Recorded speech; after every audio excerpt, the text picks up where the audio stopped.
जय राधा माधव कुंज बिहारी जय राधा माधव कुंज बिहारी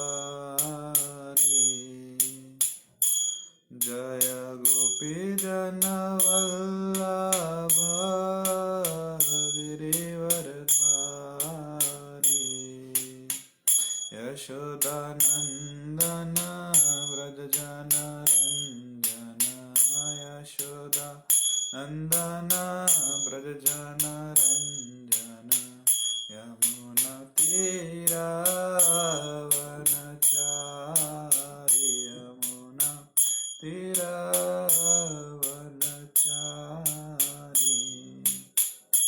जय राधा माधव कुंज बिहारी जय राधा माधव कुंज बिहारी जय गोपीजन वल्लभ गिरिवरधारी यशोदानंदन ब्रज जन रंजन यशोदा नंदन ब्रज जन रंजन यमुना तीरावनचारी यमुना तीरावनचारी जय राधा माधव कुंज बिहारी हरे कृष्णा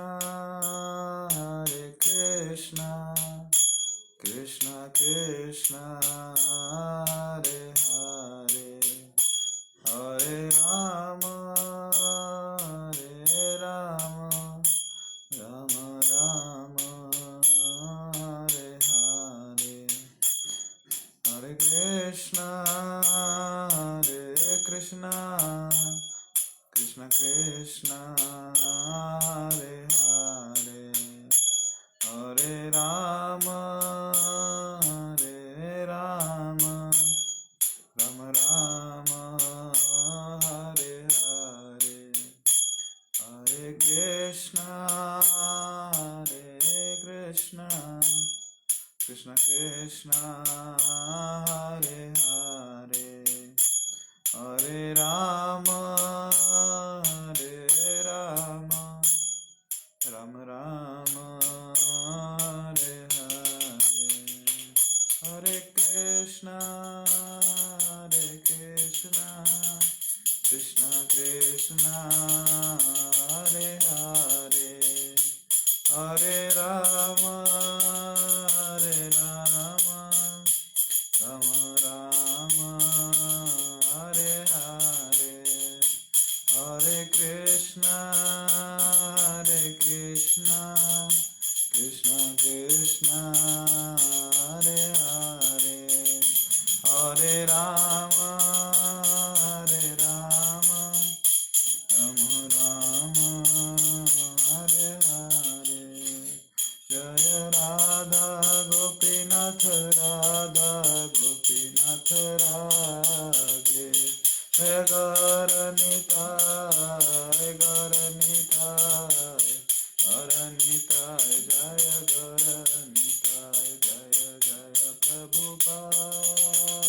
प्रभुपाद जय जय प्रभुपाद कलयुग पावन श्री हरिनाम संकीर्तन की जय श्रील प्रभुपाद की जय।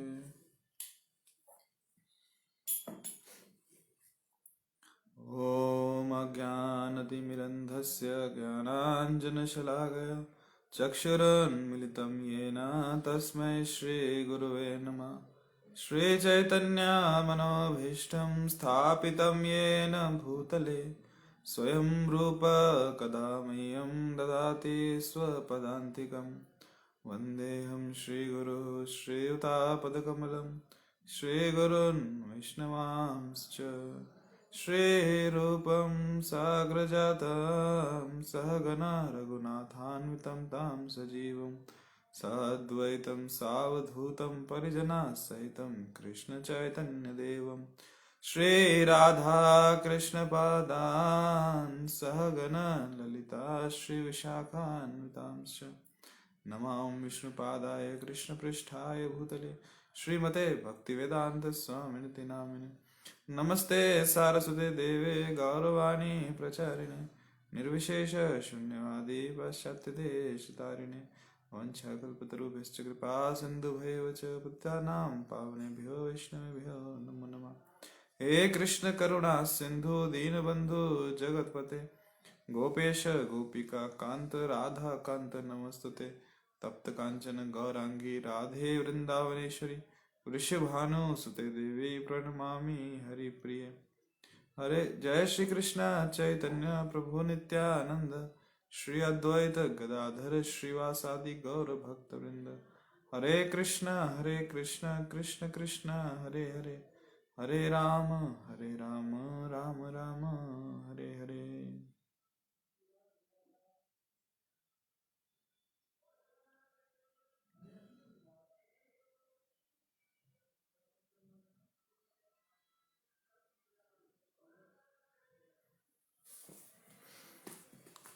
हरे कृष्ण। आप सभी भक्तों का स्वागत है सोमवारी श्रीमद् भागवतम कक्षा में।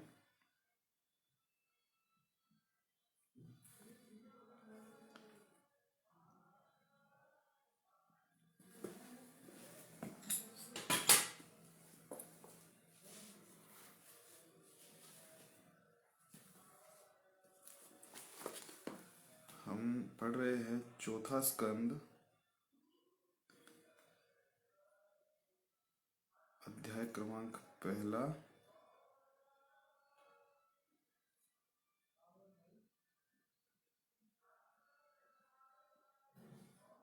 श्लोक क्रमांक 63 से 66। एक मिनट, कहाँ गया?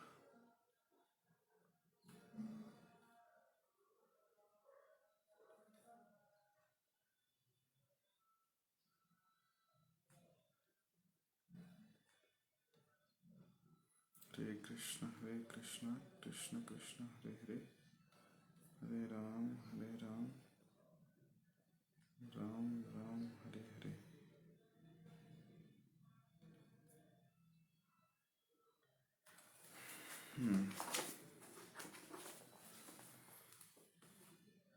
चौथा स्कंद अध्याय क्रमांक 1। अध्याय का शीर्षक है मनु की पुत्रियों की वंशावली और इसमें श्लोक क्रमांक 63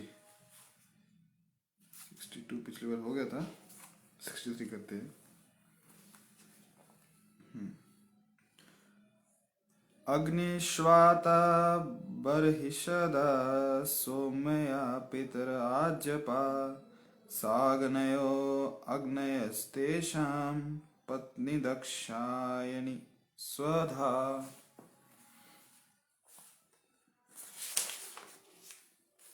अनुवाद शब्दशः अर्थ।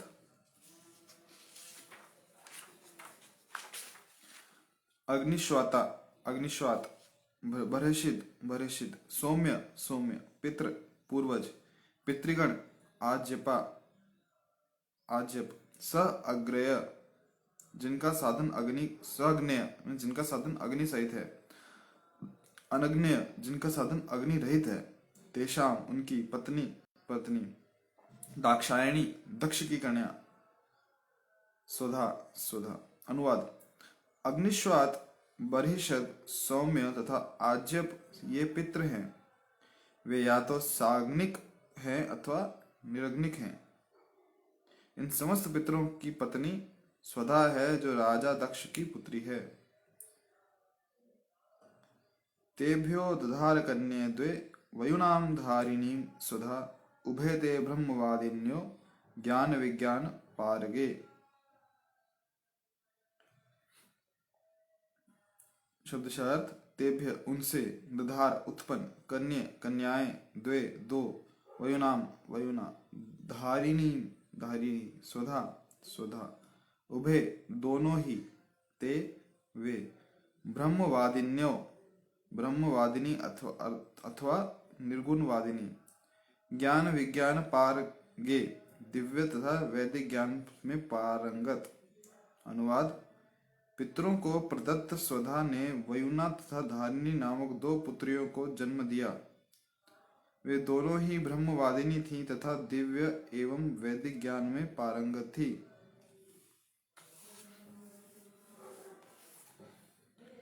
भवस्य पत्नी तु सती भवम देव मनुवृता, आत्मना सदृशम पुत्रम न लेभे गुणशीलता। भवस्य, भव की अर्थात शिव की, पत्नी पत्नी, तू लेकिन, सती सती नामक, भवम भव को, देवम देवता, अनुव्रता सेवा में श्रद्धा पूर्वक संलग्न, आत्मना अपने ही, सदृशम सम्मान, पुत्रम पुत्र, पुत्रम पुत्र, न लेभे प्राप्त नहीं हुआ, गुणशीलता अच्छे गुणों तथा चरित्र से। अनुवाद: सती नामक 16वीं कन्या भगवान शिव की पत्नी थी, किंतु उनके कोई संतान उत्पन्न नहीं हुई। यद्यपि वे सदैव अपने पति की अत्यंत श्रद्धापूर्वक सेवा में संलग्न रहने वाली थी। पितृ प्रतिरूपे स्वे भवायानाग से रुषा, अप्रोडेव आत्मना आत्मनाम अजहाद्यो संयुक्ता। भवस्य पत्नी तुस्सती भवम पितरी अप्रातिरूपे स्वे भवायानाग से रुषा, अपरुद्धेव आत्मनात्मनाम अजहाद योग संयुता। पितरी पिता के समान, अप्रतिरूपे अनुपयुक्त, स्वे अपने, भवाय शिव को, अनाग से निर्दोष, रुषा क्रोध से, अप्रौढ़ प्रौढ़ होने के पूर्व, एव ही आत्मना अपने से, आत्मानम शरीर, अजहात त्याग दिया, योग संयुता योग से। अनुवाद: इसका कारण यह है कि सती के पिता दक्ष शिवजी के दोष रहित होने पर भी उनकी भर्त्सना करते रहते थे। फलतः प्रौढ़ावस्था के पूर्व ही सती ने अपने शरीर को योग शक्ति से त्याग दिया था। तात्पर्य: समस्त योगियों के प्रधान होते हुए भी भगवान शिव ने अपने लिए कोई आवास नहीं बनाया। सती एक महान राजा दक्ष की पुत्री थी, और चूंकि सती ने शिव को अपने पति के रूप में चुना था, अतः राजा दक्ष अधिक प्रसन्न नहीं था। फलतः जब भी वह अपने पिता से मिलती, वह उनके पति की आलोचना करते। यद्यपि शिवजी निर्दोष थे, इस कारण से युवावस्था के पूर्व ही सती ने पिता द्वारा प्रदत्त शरीर को त्याग दिया, जिससे उसके कोई संतान न हो पाई। इस प्रकार श्रीमद् भागवतम के चतुर्थ स्कंद के अंतर्गत मनु की पुत्रियों की वंशावली शीर्षक प्रथम अध्याय का भक्तिदान तात्पर्य पूर्ण हुआ। श्रील प्रभुपाद की जय। तो यहाँ पे जो पहला अध्याय है, इसमें मनु के जो पुत्रियां हैं, स्वयंभू मनु, तो जो हमारे मनु हैं उनकी पुत्रियों की वंशावली दी गई है। तो जो हमने श्लोक पढ़ा 63 नंबर का, तो उसमें बताया गया पितरों के नाम दिए हैं, जैसे कि अग्निश्वाद, बहिर्षद, सौम्य और आज्यप। तो बताया गया कि या तो वो साग्निक है अथवा वो निरग्निक है, और इन सब पितरों की पत्नी स्वदा है। और इन सब पितरों की पत्नी कौन है? स्वदा है, जो राजा दक्ष की पुत्री है। जो राजा दक्ष की जो पुत्री कौन सदा है, उनकी जो शादी की किससे की, इन समस्त पितरों से की, जिनके अभी हमने नाम लिए ऊपर। और पितरों को प्रदत्त स्वधा ने वयुना तथा धारिणी नामक दो पुत्रियों को जन्म दिया। तो स्वधा माता के गर्भ से किनको जन्म हुआ, वयुना तथा धारिणी नामक दो पुत्रियों को जन्म हुआ यहाँ से। और वे दोनों ही ब्रह्मवादिनी थी तथा दिव्य एवं वैदिक ज्ञान में पारंगत थी। तो हम यहाँ देख सकते कि जो पुत्रियां भी उत्पन्न हुई, उनको जो वेदों का ज्ञान वो दिया गया और वो वैदिक ज्ञान में पारंगत थी। आगे सती नामक 16वीं कन्या, 15 कन्याओं का वर्णन यहाँ पे कर दिया है, 16वीं कन्या का वर्णन कर रहे हैं कि जो सती नामक 16वीं कन्या जो कि भगवान शिव की पत्नी थी, दक्ष, तो 16वीं जो कन्या थी उनकी लक्ष्य शादी किससे हुई थी, भगवान शिव से, किंतु उनके कोई संतान उत्पन्न नहीं हुई। यद्यपि वे सदैव अपने पति की अत्यंत श्रद्धा पूर्वक सेवा में संलग्न रहने वाली थी। तो यहाँ पे कह रहे हैं कि जो दक्ष की जो पुत्री, 16वीं पुत्री जो सती थी, उनको कोई संतान उत्पन्न नहीं हुई, हालांकि वो अपने पति की अत्यंत श्रद्धा पूर्वक सेवा में संलग्न रहने वाली थी। क्योंकि अक्सर कहा जाता है कि पत्नी को कुछ भी चाहिए तो उसे केवल पति की सेवा का आश्रय लेना चाहिए। पति की जब सेवा करेगी और जब पति प्रसन्न हो जाएगा तो पत्नी की जो भी मनोवांछित अभिलाषाएं हैं उनको पूर्ण करता है। यदि पत्नी को पुत्र या पुत्री भी चाहिए तो भी पति की सेवा करे, जब पति सेवा होगा और पति प्रसन्न होगा पत्नी पे, तब पत्नी को पुत्र या पुत्री की प्राप्ति होगी। तो यहाँ पे प्रश्न ये उठा रहे हैं कि सती तो बहुत ही अत्यंत श्रद्धा पूर्वक सेवा करती थी शिव जी की, भगवान शिव की, फिर भी सती को क्यों पुत्र या पुत्री उत्पन्न नहीं हुई? क्योंकि आपने तो सबका वर्णन कर दिया, 15 जितने भी पहले की 15 पुत्रियां थी मनु की, उन सबको पुत्र या पुत्रियां उत्पन्न हुई हैं। तो जो 16वीं कन्या है जिसका नाम है सती, उसको पुत्र या पुत्री उत्पन्न क्यों नहीं हुई? तो इसका कारण देते हैं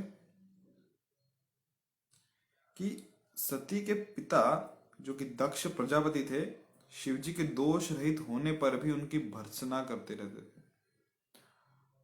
हालांकि शिवजी जो थे वो दोष रहित थे, शिवजी में कोई दोष नहीं था, वो शुद्ध है, पवित्र हैं, परंतु फिर भी जो दक्ष है वो हमेशा भगवान शिव की भर्त्सना करते रहते थे, उनकी आलोचना करते थे, उनकी निंदा करते थे, उनको गालियां देते थे। फलतः उसका परिणाम क्या हुआ कि प्रौढ़ावस्था के पूर्व ही सती ने अपने शरीर को योग शक्ति से त्याग दिया, अर्थात before reaching the mature age. तो योग की शक्ति से ही सती, माता सती ने अपने शरीर को त्याग दिया।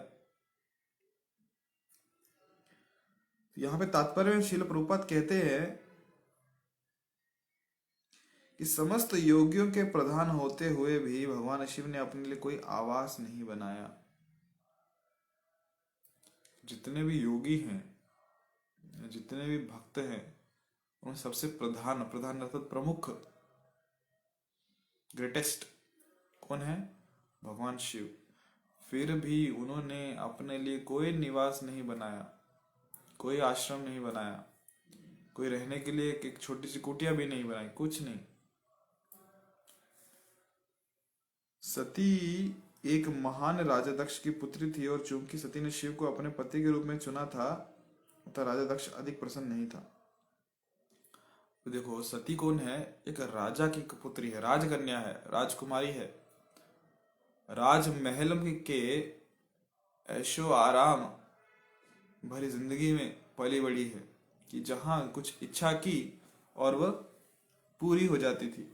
हजारों लाखों सेवक सेविकाएं उनकी सेवा में तत्पर रहती थी।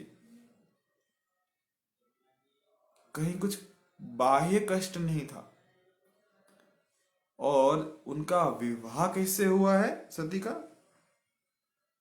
शिव से।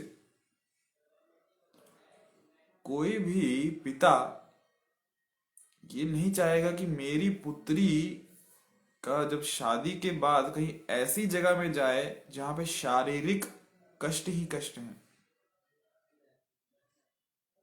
तो पिता की हमेशा से ये अभिलाषा रहती है कि मैं मेरी पुत्री का विवाह ऐसी जगह करूं जहां पे वो आनंदित रहे, प्रसन्न रहे, उसे कुछ कष्ट ना आए, ना मानसिक ना शारीरिक, कोई कष्ट ना आए। तो उसी चीज को ध्यान में रखते हुए कि शिव जी हैं, जो यहाँ भगवान शिव हैं, उन तो उनका रहने का कोई ठिकाना नहीं है।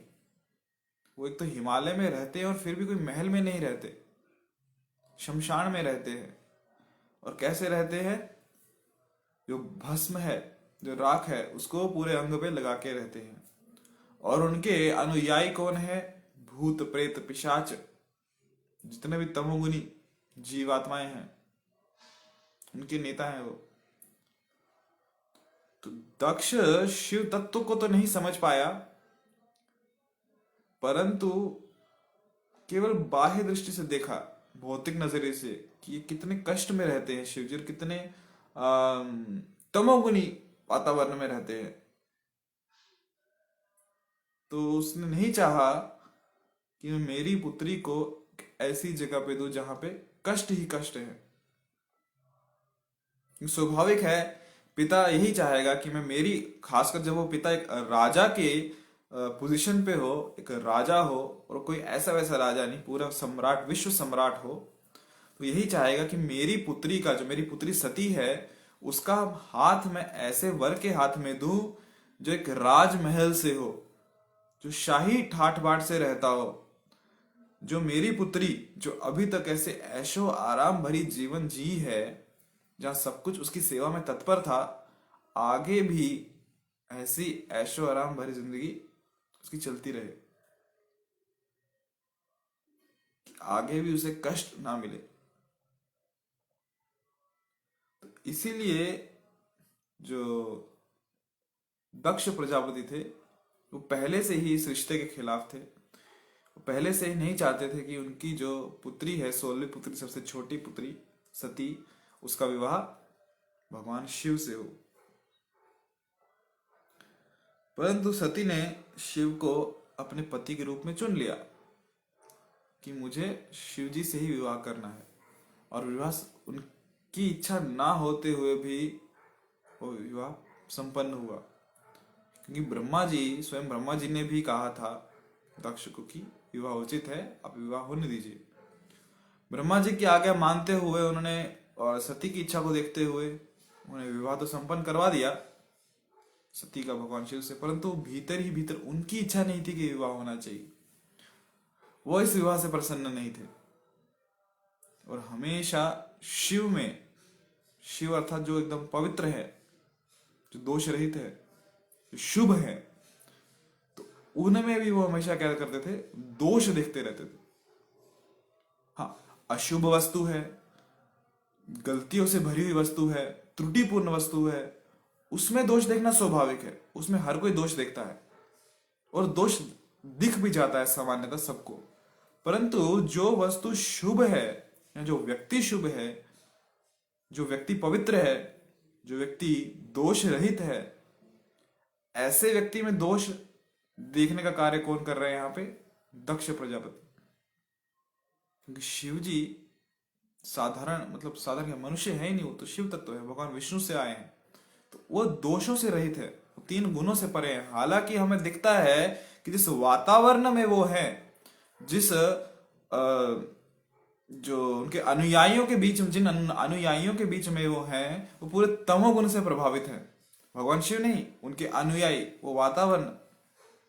परंतु फिर भी ऐसे वातावरण में भी, ऐसे अनुयायियों के बीच में भी, जिस प्रकार कमल कीचड़ में, गंदे कीचड़ में से भी खिल के एकदम सुगंध देता है, उसी प्रकार भगवान शिव भी इस तमोगुणी वातावरण में, इन तमोगुणी अनुयायियों के बीच में भी 3 गुणों से परे हैं। परंतु ऐसे शुभ शिव के प्रति भी जो दक्ष प्रजापति है, वो क्या करता है? द्वेष भाव रखता है, उनमें दोष देख रहा है। तो अभी और खासकर शिव कौन है? वैष्णव है, भगवान विष्णु के बहुत बड़े भक्त हैं, वैष्णव नाम अग्रगण्य है। तो अभी वैष्णव के दोष देखना, वैष्णव की निंदा करना, उसका फल तो बहुत ही भयानक होगा। तो फल क्या हुआ कि फलतः जब भी वह अपने पति से मिलती वह उनके पति की आलोचना, सॉरी, जब भी वह अपने पिता से मिलती वह उनके पति की आलोचना करते, यद्यपि शिवजी निर्दोष थे। क्योंकि दक्ष प्रजापति में शिवजी के प्रति वैर भाव, दोष भाव इतना कूट कूट के भरा था कि जब भी अवसर मिलता था वो शिवजी की आलोचना करते थे। और जब सती को सामने देखते थे कि ये शिव की पत्नी है, हालांकि मेरी पुत्री है परंतु यहाँ पे अभी शिव की पत्नी है, तो वहां पे भी वो मौका नहीं छोड़ते थे और शिव की बहुत भर्त्सना करते थे, शिव की आलोचना करते थे। और ये चीज किसी भी पति की आलोचना, पति की भर्त्सना कोई भी पतिव्रता स्त्री सहन नहीं कर सकती। और वही चीज सती ने भी की। उनसे भी सहन नहीं हुआ कि मेरे पिता मेरे सामने मेरे पति की, जिनका मैं तो सम्मान करती ही हूं, पूरा विश्व पूरा ब्रह्मांड जिनके आगे सर झुकाता है, ऐसे शिव की ये भर्त्सना कर रहे हैं। तो उनसे बिल्कुल भी सहन नहीं हुआ। इस कारण से युवा अवस्था के पूर्व ही सती ने पिता द्वारा प्रदत्त शरीर को त्याग दिया, जिससे उसके कोई संतान ना हो पाई। तो इस कारण क्या हुआ कि जो शरीर, अभी एक पुत्री को शरीर पिता से मिला है, तो ये पिता जो मेरे पति की निंदा कर रहे हैं, मेरे पति की आलोचना कर रहे हैं, तो इनका दिया हुआ ये शरीर मैं कैसे धारण करूं? अक्सर जब कोई व्यक्ति हमारे प्रियजनों का मजाक उड़ाता है या हमारे प्रियजनों की आलोचना करता है, तो ऐसे व्यक्ति से हम कोई भी संबंध नहीं रखना चाहते। संबंध तो रखना दूर, हम उनका चेहरा भी नहीं देखना चाहते। और कोई वस्तु भी उन्होंने दे दी तो हम इसे स्वीकार नहीं करते। यहां पे जो सती है वो देख रही है कि ये जो व्यक्ति मेरे पति की आलोचना कर रहे हैं, जो कि साधारण मनुष्य नहीं है, वो शिव हैं, जो परम शुभ है और खासकर मेरे पति हैं, उनकी आलोचना कर रहे हैं। तो जो व्यक्ति हालांकि मेरे पिता है जो आलोचना कर रहे हैं, तो इनका दिया हुआ मुझे कुछ भी नहीं चाहिए। और हालांकि ये शरीर भी इनका दिया हुआ है, तो मैं इस शरीर में भी नहीं रहना चाहती। तो उन्होंने वहीं पे उसी यज्ञ के बीच में ही, जो यज्ञ का वातावरण था, जो यहाँ पे यज्ञ चल रहा था, वहीं पे योग अग्नि द्वारा अपने शरीर को त्याग दिया। कथा अभी आगे आएगी कि किस प्रकार ये अध्याय यहाँ पे, प्रथम अध्याय यहाँ पे खत्म हुआ, समाप्त हुआ चौथे स्कंद का।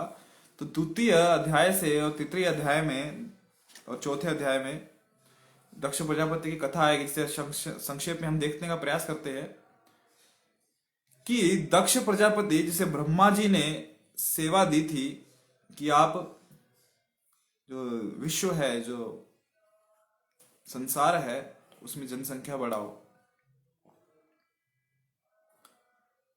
और दक्ष प्रजापति ये सेवा करते थे, बहुत अच्छे से करते थे और यज्ञ भी करते थे, क्योंकि यज्ञों के द्वारा ही देवता लोग प्रसन्न होंगे और संसार में जो जीवात्माएं हैं वो संतुष्ट रहेंगी, उनको अलग अलग सुविधाएं मिलेंगी।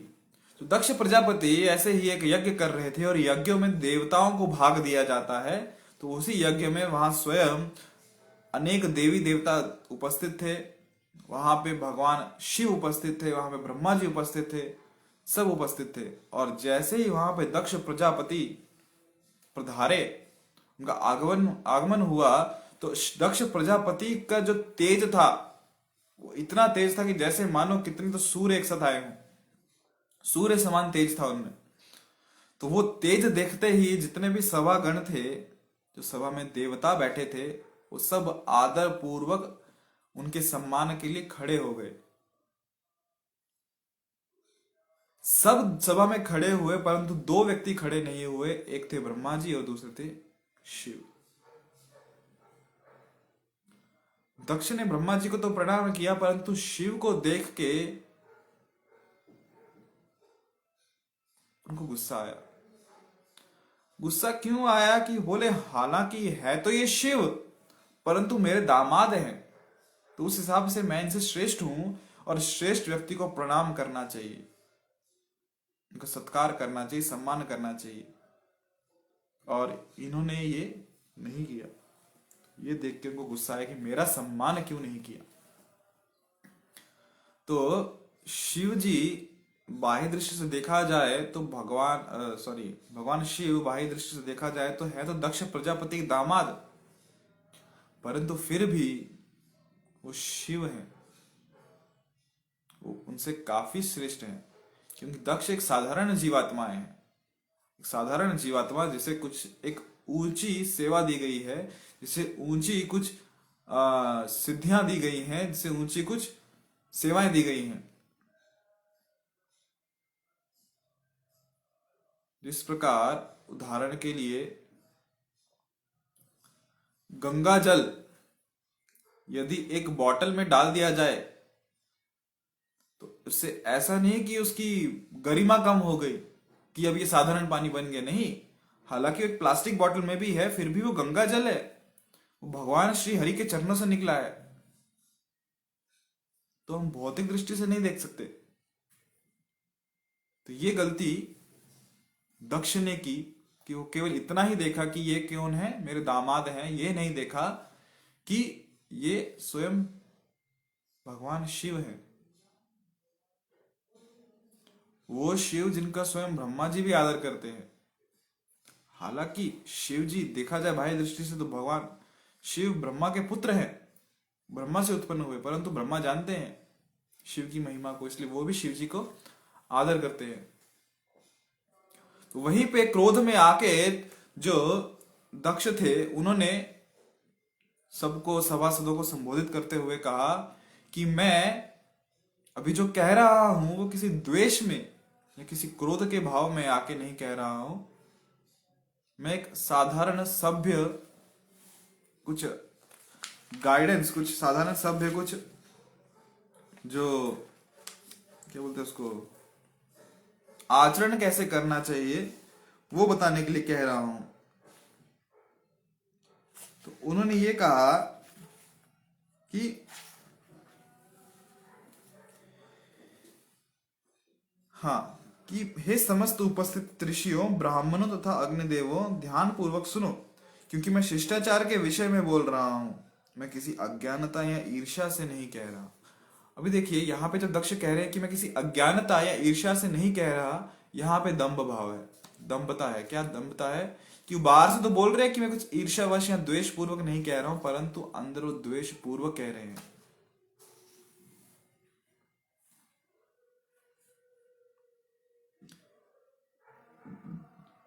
कि शिव ने लोकपालों के नाम तथा यश को धूल में मिला दिया है और सदाचार के पथ को लांछित किया है। निर्लज्ज होने के कारण उसे उसका पता नहीं कि किस प्रकार आचरण करना चाहिए। बोले जो लोकपाल है, लोकपाल अर्थात कि जो समाज के जो लोग है, जो पृथ्वी लोक है, जो धरती लोक है, उनका जो पालन पोषण करते हैं वो लोकपाल अर्थात ऊंचे लोगों के रहवासी जो निचले लोगों का पालन पोषण करते हैं। तो उनका जो सदाचार का जो पथ है, कि एटिकेट जिसे कहते हैं इंग्लिश में, उसको लांछित किया, उस पर दाग लगाया है और कहा है कि इन्हें पता नहीं कि आचरण कैसे किया जाता है। और कह रहे हैं कि इन्होंने पहले ही अग्नि को साक्षी मानकर और ब्राह्मणों को साक्षी मानकर मेरी पुत्री से शादी करके मेरी अधीनता स्वीकार की है, क्योंकि ऐसा कहा जाता है कि जो ससुर है वो दामाद से श्रेष्ठ है, उम्र में भी और ऐसे भी। इसे अपने को सत्य पुरुष बताकर गायत्री के तुल्य मेरी पुत्री के साथ विवाह किया है। कि इसे तो कहा है कि सत्य पुरुष है और मेरी जो गायत्री समान पुत्री है उससे विवाह किया है, तो कि बहुत ही वेल क्वालिफाइड है, इनको सदाचार पता है सब। परंतु मैं यहाँ देख सकता हूँ कि इन्हें सदाचार भी नहीं पता, बेसिक सदाचार भी नहीं पता कि सम्मान कैसे किया जाता है अपने से श्रेष्ठ व्यक्तियों का। और फिर हालांकि पहले तो बोल दिया कि मैं ईर्ष्या से रहित होकर कर रहा हूं और मुझ में कोई द्वेष नहीं है, परंतु प्रभुपाद जी तात्पर्य में कहते हैं कि वो उसका ईर्ष्या और द्वेष छिपा के बात कर रहा है, वो है भी उसमें ईर्ष्या द्वेष। और फिर वो आलोचना करने लगते हैं शिव जी की कि इनके नेत्र कैसे बंदरों के समान है और मेरी पुत्री के नेत्र कैसे मृग के समान है, मृगी के समान है, और कहाँ इनका विवाह कहीं तोल मोल कहीं बैठता ही नहीं है, फिर भी विवाह कर दिया मैंने ब्रह्मा जी के कहने पे। और फिर भी इसने ना तो मेरा स्वागत किया और ना मीठी वाणी से मेरा सत्कार किया, उचित समझा, कुछ शिष्टाचार का पालन ही नहीं किया। और शिष्टाचार के सभी नियमों को भंग करने वाले इस व्यक्ति को अपनी कन्या प्रदान करने की मेरी तनिक भी इच्छा नहीं थी। ये दक्ष डायरेक्टली बोल रहे हैं। वांछित विधि विधानों का पालन न करने के कारण ये अपवित्र है, किंतु उसे अपनी कन्या प्रदान करने के लिए मैं उसी प्रकार बाध्य हो गया जिस प्रकार किसी शूद्र को वेदों का पाठ पढ़ाना पड़े। उन्हें बाध्य था मैं यहाँ पे इसको अपनी पुत्र देने के लिए। उदाहरण जैसे किसी शूद्र को वेदों का पाठ पढ़ाना पड़े, उसी हिसाब से मैं बाध्य था। कि कारण क्या था? क्योंकि ये वांछित विधि विधानों का पालन नहीं करता और ये क्या है? अपवित्र है। ऐसा दक्ष किसे कह रहे हैं? भगवान शिव को। आगे कहते हैं कि वह शमशान जैसे गंदे स्थानों में रहता है। कौन? भगवान शिव को कह रहे हैं। और उसके साथ भूत तथा प्रेत रहते हैं। वह पागलों के समान नंगा रहता है, कभी हंसता है तो कभी चिल्लाता है, और सारे शरीर में शमशान की राख लपेटे रहता है। वह ठीक से नहाता भी नहीं। वह खोपड़ियों तथा अस्थियों की माला से अपने शरीर को विभूषित करता है। अतः वह केवल नाम से ही शिव है, अन्यथा वह अत्यंत प्रमत्त तथा अशुभ प्राणी है। वह केवल तामसी प्रमत्त लोगों का प्रिय और उन्हीं का नेता है। तो अभी यहाँ पे हम देख सकते हैं कि क्या कह रहे हैं कि कहां पे रहते हैं? वो शमशान जैसे गंदे स्थानों पे रहते हैं, और उनके अनुयायी कौन है? भूत तथा प्रेत। अभी और उनका आभूषण भी क्या है? खोपड़ियों की माला पहनते हैं। और जनरली हम देखते हैं कि जो शमशान की भूमि है उसे अशुभ नहीं, सॉरी, उसे शुभ नहीं माना जाता, उसे अशुभ माना जाता है। और जो किसी मृत व्यक्ति की जो अवशेष रह जाते हैं तो उसे भी अशुभ माना जाता है। और जो शिव है, शिव अर्थात शुभ, वो कैसी संगति करते हैं? वो भूत प्रेतों की संगति करते हैं जिन्हें हम अशुभ कहते हैं। और गले में क्या धारण करते हैं? खोपड़ियों की माला अर्थात मृत व्यक्ति के अवशेष। शरीर पे क्या लगाते हैं? भस्म अर्थात मृत व्यक्ति के अवशेष। तो ये सब अशुभ वस्तुएं हैं। और शिव का अर्थ क्या है? शुभ। तो जो शुभ है वैसे अशुभ स्थान में रहता है, और जो शुभ है वैसे अशुभ वस्तुओं को ग्रहण करता है। जो शुभ है वैसे अशुभ व्यक्तियों के बीच में रहता है। तो ये शुभ कैसे हुआ? केवल नाम ही शुभ रह गया। ऐसा कौन कह रहा है? दक्ष प्रजापति। केवल वह उन प्रमत्त लोगों का प्रिय है और उन्हीं का नेता है। तो अभी एक एक करके देखते हैं कि ये जो कहा कि शिव अशुभ स्थान पे रहते हैं अर्थात शमशान भूमि में, तो हम देखते हैं कि हमारे आचार्य गण भी ऐसे स्थिति का अनुसरण करते हैं। जैसे कि उदाहरण के लिए गौर किशोरदास बाबा जी महाराज। गौर किशोरदास बाबा जी महाराज भी कहीं शुभ जगह पर बैठ के नाम जप नहीं करते थे। वो एक अशुभ स्थान पे जाके नाम जप करते थे। कहां पे? जहां पे लोग सुबह सुबह विष्ठा त्याग करने जाते थे, जहां बहुत ही दुर्गंध आती थी, जहां एक सभ्य व्यक्ति, सभ्य समाज का व्यक्ति जाना पसंद नहीं करेगा, ऐसी गंदे स्थान पे जाके वो भगवान का नाम जप करते थे। स्थान तो अशुद्ध है, स्थान तो अपवित्र है, परंतु जो व्यक्ति वहां पे है जो क्रिया वहां पे कर रहे हैं, भगवान का नाम स्मरण और गौर किशोरदास बाबा जी महाराज कर रहे हैं, वो दोनों पवित्र हैं। तो इस स्थान का प्रभाव उन पे नहीं पड़ रहा। अभी वहां क्यों गए उसकी चर्चा हम आगे करेंगे। और शिव जी किसके नेता है? भूत प्रेतों के, जो तमोगुण में हैं, जो अशुभ हैं। तो ऐसे लोगों को उद्धार कौन करेगा? फिर ऐसे लोगों को नेतृत्व करने के लिए एक परम शुद्ध व्यक्ति चाहिए, और वो कौन है? भगवान शिव। तो शिव जी की शुद्धता, शिव जी का शुभ स्वभाव का प्रभाव उनके अनुयायियों पर पड़ता है, जिससे वो उनके अशुद्ध और अशुभ प्रवृत्ति से ऊपर उठ सके। इनका प्रभाव, निचले लोगों का प्रभाव इन ऊपरी व्यक्ति पर नहीं पड़ता। अशुभ व्यक्तियों का प्रभाव शुभ व्यक्ति अर्थात भगवान शिव पे नहीं पड़ता। उदाहरण के लिए जैसे श्रील प्रभुपाद जब पाश्चात्य जगत में गए, श्रील प्रभुपाद परम पवित्र है, परम शुभ है, परंतु जो उनके अनुयायी, जहां पे उन्होंने प्रचार कार्य आरंभ किया, श्रील प्रभुपाद ही क्यों, हर गुरु जब प्रचार कार्य आरंभ करता है, जब जिनको प्रचार करता है, या फिर आप में से भी कितने ही लोग जो प्रचार करते हैं किसी को, तो आप उनसे पवित्र स्तर पे हैं, आप उनसे शुभ स्तर पर हैं। और प्रभुपाद जब जिनको प्रचार कर रहे थे, वो तो एकदम अशुभ स्तर पर थे, एकदम अपवित्र स्तर पे थे, उनका स्थान अपवित्र था, वो व्यक्ति अपवित्र थे, वो वातावरण अपवित्र था, या कहो अशुभ था। परंतु जब श्रील प्रभुपाद, जो कि परम पवित्र, परम शुभ व्यक्ति, परम पवित्र भगवान श्री कृष्ण को अपने हृदय में लेके वहां पे गए, उपस्थित हुए, तो इन अशुभ स्थान, अशुभ व्यक्ति, अशुभ वस्तुओं का प्रभाव परम शुभ प्रभुपाद के ऊपर नहीं पड़ा। इसके विपरीत हम देखते हैं कि श्रील प्रभुपाद की शुभता, श्रील प्रभुपाद की पवित्रता का प्रभाव इन निचले गुणों के स्थान, व्यक्ति और वस्तुओं पर पड़ा, और उनमें परिवर्तन आए, और वो उस अशुभ स्थिति से परम शुद्ध स्थिति तक आ गए, परम शुभ स्थिति तक आ गए। तो नेतृत्व किया, तो वही नेतृत्व भगवान शिव यहां पे कर रहे हैं उन भूत प्रेतों का। अन्यथा उनके पास क्या आशा है भूत प्रेतों के पास कि उनका उद्धार कैसे होगा? कोई तो परम शुभ, कोई तो परम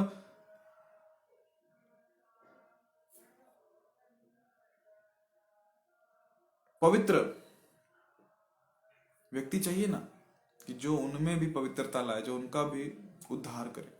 तो वो कार्यभार भगवान शिव ने लिया है। तो इससे ये नहीं तुलना निकालनी चाहिए, ये नहीं निष्कर्ष निकालना चाहिए क्योंकि उनके अनुयायी भूत प्रेत हैं, उनके अनुयायी तमोगुण में, तो अर्थात वो भी तमोगुण में नहीं, वो उनका उद्धार करने के लिए उन्होंने उनको स्वीकार किया है।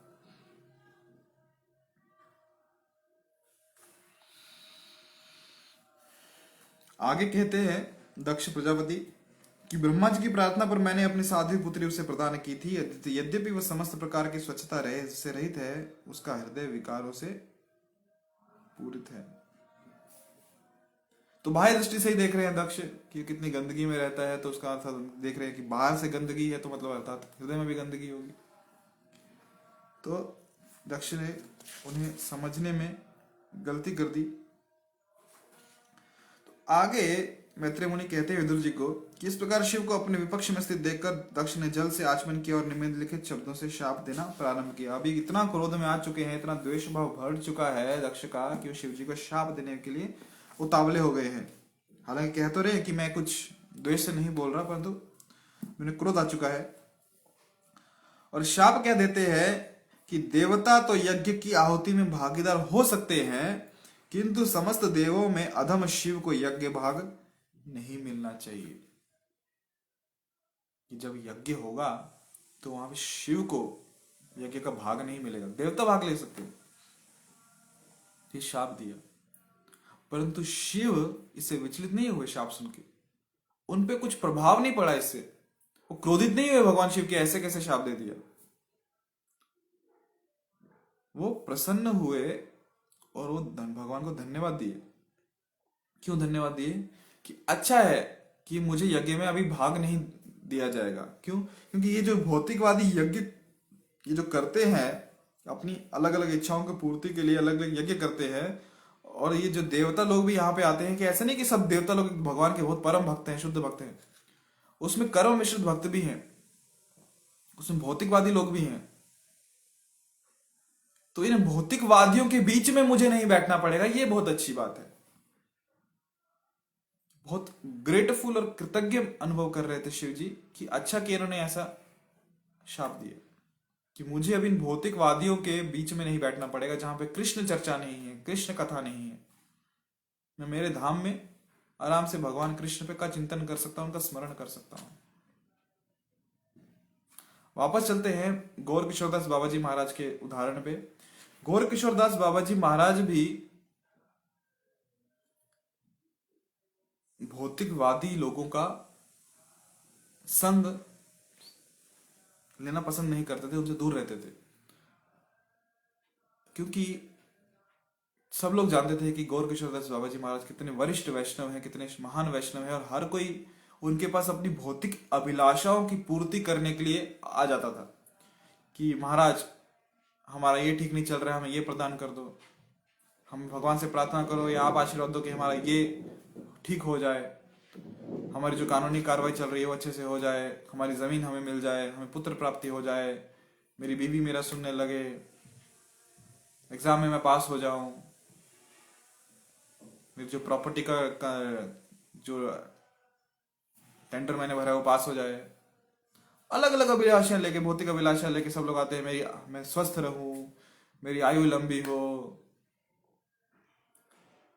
तो ये चीज गौर किशोरदास बाबा जी महाराज को पसंद नहीं आती थी कि लोग भौतिक अभिलाषा लेके क्यों आते हैं, ये क्यों मेरे पास नहीं आते कि मुझे कृष्ण प्राप्ति हो जाए, कि कृष्ण कथा कैसे करनी चाहिए, कृष्ण का नाम स्मरण कैसे करना चाहिए, मैं मेरी माला में और रुचि कैसे लाऊं, मैं शास्त्र पठन में रुचि कैसे लाऊं, या शास्त्र में जब भगवान ने ये लीला है कि उसका गूढ़ रहस्य क्या है, ऐसी आध्यात्मिक जिज्ञासा लेके क्यों नहीं आते, हमेशा भौतिक अभिलाषा लेके क्यों आते।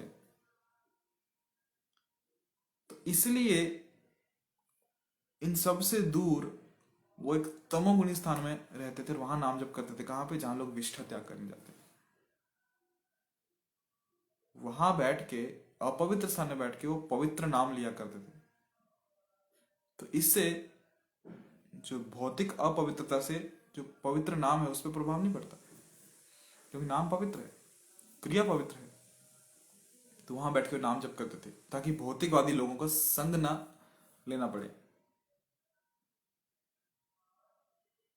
और गौर किशोरदास बाबा जी महाराज कौन है? हम जानते हैं, जो हमारे श्रील प्रभुपाद जी हैं, उनके जो गुरु महाराज भक्ति सिद्धांत सरस्वती ठाकुर, उनके गुरु हैं गौर किशोरदास बाबा जी महाराज। तो यही सिद्धांत कि शिव जी भी नहीं चाहते थे कि उनको भौतिक लोगों के बीच में बैठना पड़े, मजबूरी में, जहां कृष्ण कथा नहीं हो रही, कृष्ण नाम स्मरण नहीं हो रहा, केवल वहां बैठे हैं यज्ञ में भाग लेने के लिए सब भौतिकवादी लोगों के बीच में। तो अच्छा है कि उन्होंने शाप दे दिया, अभी मुझे यहाँ पे आने की आवश्यकता नहीं है।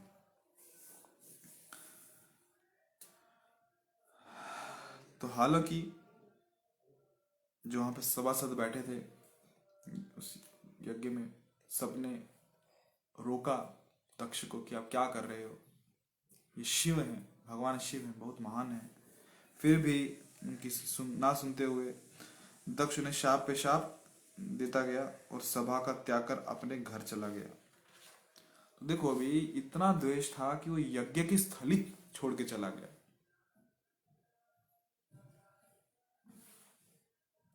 फिर जब पता चला कि भगवान शिव को शाप दिया है, तो शिव के फॉलोअर्स कैसे शांत रहते हैं? हालांकि शिव जी शांत है, परंतु एक वैष्णव कैसे शांत बैठ सकता है कि जब वो देखता है कि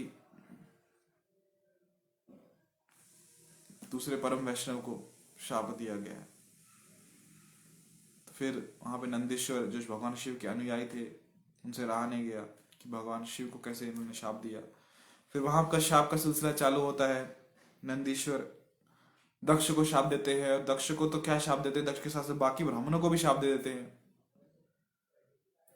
और वहां से फिर जो ब्राह्मण है उनसे भी रहा नहीं जाता, वो शिव जी को तो शाप नहीं देते, परंतु शिव जी के जो अनुयायी हैं उनको शाप देते हैं। जब शापों की ऐसी प्रणाली, जैसे कि हम देखते हैं कि जब युद्ध होता है तो युद्ध में एक दूसरे पे तीरों की वर्षा होती है, बाणों की वर्षा होती है। दोनों प्रतिद्वंदी एक दूसरे पे बाणों की वर्षा करते हैं, ये यहाँ से बाण चलाते हैं, उसका उत्तर के लिए यहाँ से बाण चलाते हैं। तो यहाँ पे बाणों की वर्षा तो नहीं हुई, परंतु शापों की वर्षा हुई। ये यहाँ से शाप दे रहे हैं और वो वहां से शाप दे रहे हैं। तो जब शिवजी ने देखा कि यहाँ वातावरण काफी बिगड़ चुका है, ये यज्ञ का वातावरण नहीं रहा, वातावरण काफी अपवित्र हो चुका है, इसमें कलह आ चुका है, तो शिव जी वहां से चुपचाप बिना किसी को बोले, कुछ बोले, वहां से उठ के चले गए। उन्होंने बदला नहीं लिया कि नहीं, मुझे ऐसा कैसे बोला। कौन हो दक्ष, खुद को समझता क्या है? नहीं, शिव जी भगवान के ध्यान में लीन है, हमेशा कृष्ण के स्मरण में है, इसलिए चुपचाप वहां से उठ के चले गए। और उनको जाता देख उनके अनुयायी भी उनके पीछे पीछे वहां से चले गए। अभी क्या शाप दिए, क्यों दिए, उनका महत्व क्या है, उनके पीछे का गूढ़ रहस्य क्या है, ये हम आने वाली कथाओं में देखेंगे कि वो शाप, उनका भी काफी महत्वपूर्ण महत्व है कि जो हम आज की डेट में भी देखते हैं क्या क्या शाप थे, वो आज भी वो शाप कैसे लागू हो रहे हैं। तो ये सब हम आने वाली कथाओं में देखेंगे कि किस प्रकार भगवान शिव जब वहां से चले गए हिमालय में, और फिर दक्ष ने शिव को नीचा दिखाने के लिए एक और यज्ञ किए, और उन यज्ञों में सबको बुलाया और शिव को नहीं बुलाया। और जब सती ने देखा कि किस प्रकार आकाश मार्ग से अलग अलग देवी देवता यज्ञ में जा रहे हैं, तो उनकी भी इच्छा हुई कि वो भी वहां पे जाए अपने पिता के पास। मैं संक्षिप्त में बता रहा हूं आपको आगे, क्योंकि जब हम चलेंगे आगे अध्याय में तो हम उसको एकदम विस्तार पूर्वक देखेंगे, बट अभी संक्षिप्त में ये बता रहा हूं कि किस प्रकार जब सती की इच्छा हुई कि सब लोग जा रहे हैं मेरे पिता के घर में यज्ञ के लिए, सज धज के जा रहे हैं, और उन्हें आग्रह किया अपने पति भगवान शिव को कि हम भी चलते हैं। हालांकि हमें बुलाया नहीं गया है, परंतु फिर भी अपने पिता के घर में जाने के लिए एक पुत्री को कब परमिशन की आवश्यकता है, कब इनविटेशन की आवश्यकता है? बुलाया तो बाहर वालों को जाता है ना, घर वालों को कौन बुलाता है कि आप भी आइए। काफी समझाया भगवान शिव ने, नहीं, यदि तुम जाओगी तो खूब पछताओगी, क्योंकि हमें वो हमारा स्वागत नहीं करेंगे और मेरा भी अपमान तुम सहन नहीं कर पाओगे। फिर भी काफी असमंजस में थी सती, काफी दुविधा में थी कि मुझे जाना है। काफी क्रोध भी आ रहा था शिव जी के प्रति कि क्यों मुझे नहीं जाने दे रही है, और आसक्ति भी थी पिता के प्रति कि मुझे जाना है, वहां मेरी पुत्री सॉरी मेरी माताएं होंगी, वहां मेरी बहनें होंगी, सब रिश्तेदार होंगे। सती वहां से निकलती है कि मुझे जाना है, और फिर वापस आती है कि नहीं, पति ने, शिव जी ने आज्ञा नहीं दी है। फिर बाहर निकलती है, फिर अंदर आती है। ऐसा अंदर बाहर काफी बार करती है, एकदम दुविधा में है जाऊं ना जाऊं। आखिरकार वो चली जाती है कि मुझे जाना है, और वो जाती है तो पीछे पीछे शिव, भगवान शिव के अनुयायी भी चल पड़ते हैं कि इतनी दूर कैसे अकेले जाएंगे, उनका सहयोग करने के लिए कि हम आपकी सेवा में साथ साथ चलते हैं। क्योंकि वो जानते हैं कि शिव जी की भी यही इच्छा है कि सती सुरक्षित रहे, सती की सेवा होती रहे।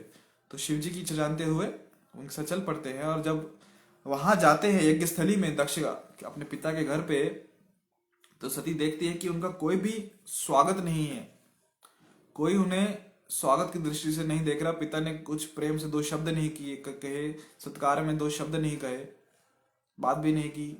तो अपनी माता के पास गई और अपनी बहनों के पास गई, सबने स्वागत किया, प्रेम से बातचीत की, अश्रु भी बहाए, काफी समय के बाद मिले। परंतु जितने बाकी ब्राह्मण गण थे सभा में, यज्ञ में जितने बाकी पुरुष गण थे, उन्होंने सती का स्वागत नहीं किया, इस वजह से कि दक्ष को यदि पता चला तो वो वहां पे क्रोधित होंगे। तो सती से, और ये भी देखा सती ने कि यज्ञ में भगवान शिव को कुछ, उनके पति को कुछ भाग नहीं दिया गया। तो ये देख के उन्हें बहुत ही अपमानित प्रतीत हुआ कि मेरे पिता मुझसे बात नहीं कर रहे। क्यों? क्योंकि मैं शिव की पत्नी हूं। तो इतना क्रोध उन्हें आया, इतना अपमानित उन्होंने महसूस किया कि मेरे साथ तो यहाँ पर सीधा सीधा मेरे पति का अपमान हो रहा है, तो उनसे सहन नहीं हुआ कि मैं ऐसा शरीर धारण किया है जो मेरे, जो एक जिसे कहते हैं द्वेषी, शिव द्वेषी या फिर शिव आलोचक का दिया हुआ है। तो वहीं पे उन्होंने योग शक्ति द्वारा अपने देह का त्याग कर दिया, काफी युवावस्था में ही त्याग कर दिया। तो इसी कारण सती को पुत्र उत्पन्न नहीं हुए, पुत्र नहीं हुए।